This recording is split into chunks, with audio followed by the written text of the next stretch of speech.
ব্যাপারটা এমনই, পশ্চিমাদের সাথে কোনো দেশ খাতির জমিয়ে চললে দেশটি তৃতীয় বিশ্বযুদ্ধ বাঁধিয়ে ফেললেও নির্দোষ।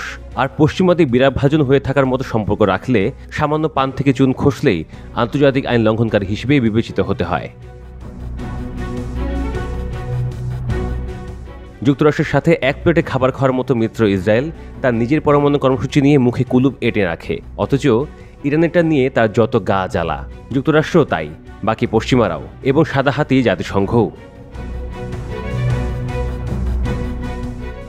ইসরায়েল তার পরমাণু কর্মসূচি গোপনে চালায়, এমনকি তার পরমাণু অস্ত্রও আছে, অথচ এ নিয়ে উচ্চবাচ্য অনেকটা সাগর থেকে এক বালতি জল তুলে নেওয়ার মতো। বিশেষ করে যুক্তরাষ্ট্রের পিঠ চাপড়ানিতে ইসরায়েলের আজকের এই জমিদারি। সম্প্রতি যুক্তরাজ্যের হাউস অব কমন্স থেকে প্রকাশিত একটি গবেষণার প্রতিবেদন ইসরায়েলের বহু দশকের গোপন পারমাণবিক কর্মসূচির বিস্তারিত চিত্র উন্মোচন করেছে। প্রতিবেদনটিতে উল্লেখ করা হয়েছে, ইসরায়েল কোনো আন্তর্জাতিক পারমাণবিক নিরস্ত্রীকরণ চুক্তির আওতায় নেই, তাদের পারমাণবিক অস্ত্র নিয়ে নেই কোনো আনুষ্ঠানিক স্বীকারোক্তি, আবার অস্বীকারও নয়। ফলে এটি কৌশলগত নীরবতার এক চরম উদাহরণ। দীর্ঘদিন ধরে পশ্চিমা বিশ্ব, বিশেষ করে যুক্তরাষ্ট্রের কাছ থেকেও দেশটি খুব সামান্য চাপের সম্মুখীন হয়েছে।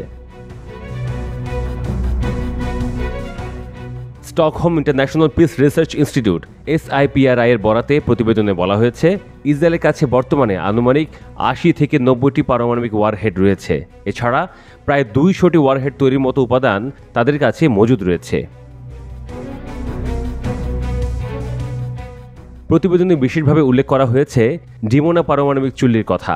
ফরাসি সহায়তায় 1950-এর দশকে নির্মিত এই স্থাপনাটি বেসামরিক গবেষণা কেন্দ্র হিসেবে পরিচিত হলেও বহু বছর ধরে এটি গোপন প্লুটোনিয়াম উৎপাদনে ব্যবহৃত হচ্ছে, যা 100টিরও বেশি পারমাণবিক বোমা তৈরির জন্য যথেষ্ট।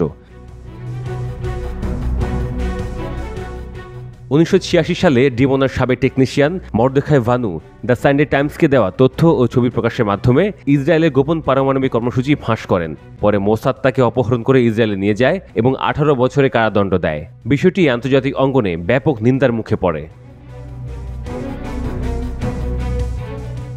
বিশ্লেষকদের মতে, যেখানে উত্তর কোরিয়া, ইরান কিংবা পাকিস্তানের মতো দেশগুলোর উপর আন্তর্জাতিক পর্যবেক্ষণ ও নিষেধাজ্ঞা চাপানো হয়, সেখানে ইসরায়েল বরাবরই এসব চাপ থেকে মুক্ত থেকেছে। মূলত যুক্তরাষ্ট্রের নেতৃত্বে পশ্চিমাদের আশকারাতেই সবার মাথায় উঠে গেছে ইসরায়েল। প্রতিবেদনে আরও বলা হয়, ব্রিটেনও ইসরায়েলকে সামরিক সরঞ্জাম সহায়তা চালিয়ে যাচ্ছে, যা নিরস্ত্রীকরণ নীতির সঙ্গে সম্পূর্ণ বিরোধপূর্ণ। পারমাণবিক অস্ত্রমুক্ত মধ্যপ্রাচ্য গঠনের জন্য আরব দেশগুলোর প্রস্তাবকে বারবার ভেটো দিয়ে ব্যর্থ করে দিয়েছে ইসরায়েল।